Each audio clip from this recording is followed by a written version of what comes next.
Hello everyone, welcome to my YouTube channel. If today is your first time of coming across my video, do well to subscribe, turn on the notification bell so whenever I drop videos you'll be the first to get it. So we are on a 30 days challenge in this channel, and what I'll be talking about is how you understand photography, bringing you to the understanding of photography. And the one we're able to give you 5 things you should understand as a photographer. On the 2, we're able to tell you 2 different types of camera.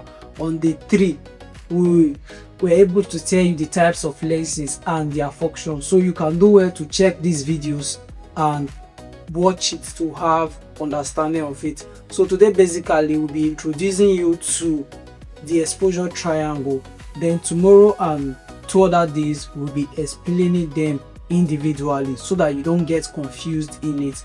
So the exposure triangle is made up of 3 things, which is your aperture, your shutter speed, and your ISO.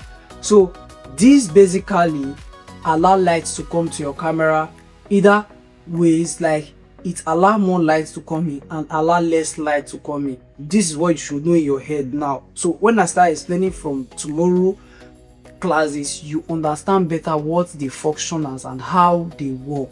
So this allow less light to come to your camera. For example, your ISO. Your ISO is the sensitivity of your camera to light. So the higher your ISO, the more light that will come to your camera and the more noise introduced to your picture. You start seeing grains. So same thing as your aperture. If your aperture is wider, more light will come into your picture. You have a blurry background, the aperture is wider. If it becomes narrower, like your aperture number is up, like let's say f6.2 or f7.1, it gives your image this sharpness and many areas of your image in focus. So same thing applies to your shutter speed. Your shutter speed is how much your camera opens up to receive light, how like the time opens up in seconds to receive light. That means if you are taking a picture of somebody running, your shutter speed should be very high because you want to be able to freeze motion. Shutter speed freezes motion.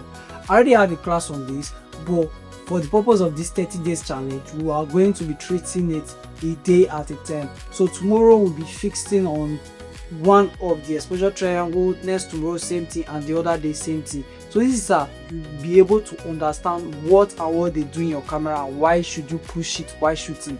So basically we are going to treat this so that you understand. It is very simple.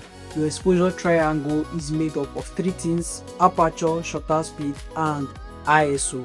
So this is it. Do well to subscribe to my channel so whenever I drop helpful videos like this, you'll be the first to get it. Peace out guys.